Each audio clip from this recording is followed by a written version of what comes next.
Despite carjackings being down more than 23% so far this year, there's been some harsh reminders of how quickly a carjacking can happen. Detroit investigators are working on two recent cases where drivers were forced out of their cars, one of them with two guns pointing at him. So as investigators search for suspects, Nick Monticelli passes along their advice to avoid becoming a carjacking target. In the past few weeks, the Detroit Police Department has released security camera video hoping to catch carjackers. This one happened on March 25th at a gas station on Rosa Parks Boulevard near the Lodge. You can see the suspect walk right up to the SUV's open door and force the 51-year-old woman out. She did the right thing. She didn't fight, so she wasn't hurt, but he drove off in her Cadillac. Another one happened a week earlier on March 18th at a bank ATM on Livernois near Davison. This time, two armed suspects ran up, pointing guns at the driver, forcing the 38-year-old to give up his Chrysler 300. It's unfortunate we have to talk about these things because you should be able to go to a grocery store and gas station without having to worry about being carjacked or robbed. DPD Lieutenant Dana Russell runs the commercial auto theft unit and says they will work around the clock trying to catch these suspects.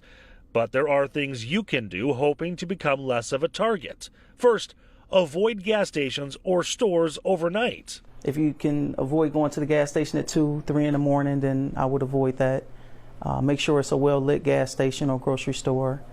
And if you can have someone with you, that would also help. If you have to stop, choose a bright, well-lit store. Most people want to commit crimes in dark areas, so they're not seen. So if it's well-lit, then a lot of times that's a deterrent. Also, be well aware of your surroundings and move quickly and confidently. If you are going to a grocery store or a gas station and you're taking forever to get out of your vehicle, you have the door open and you're going back to grab your purse or you're going back to grab your cell phone with the door open, and you're not paying attention to what's going on around you, you could be considered an easy target for the criminal, for the person that's going to rob you, versus someone who parks their car, they get out right away, they close the door, they're looking around, they're walking with confidence that they know where they are, they know where they're going.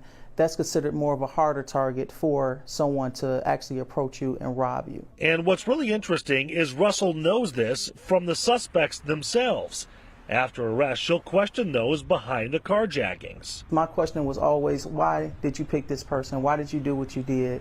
And a lot of times they'll tell you that, okay, well, this was an easy target for me. I saw that they were on their cell phone. I saw they weren't paying attention, and I felt like it was an easy target. Learning from the criminals and hopefully preventing you from becoming that target. And remember, if you are being carjacked, never fight back. Just give it up. Your life is not worth an iPhone or a car or anything that's material. So if they're asking for whatever they're asking for, just give it up. In Detroit, Nick Monticelli, Local 4.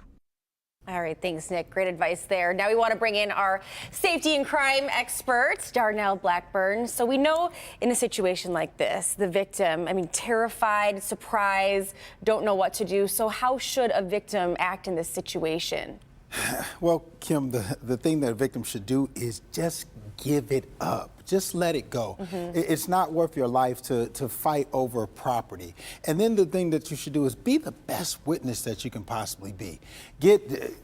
Find out the direction of travel the person is going in. Look at if they don't have a mask, or even if they have masks, look at the description of their clothing. Just be the best witness that you can be, because you're a victim, but you're also a witness, and you're the one that can help apprehend this person. Good point. The wrinkle in all of this, give it up, but what if there's someone else in the car, maybe, God forbid, a child? Is it worth asking whoever's doing this, can I get my child out of the car? There's someone else in there, take whatever you want, but let me get my child? Absolutely. Yeah. Absolutely. You can ask that question. Not over property, but over a person. You know, property is replaceable. People aren't. So you want to make that, if it's your child or something like that, absolutely. You want to make that plea and try to... rather than fight them. Rather than fight them. Yeah. Don't fight. We don't want you to do that, but just make that plea and ask.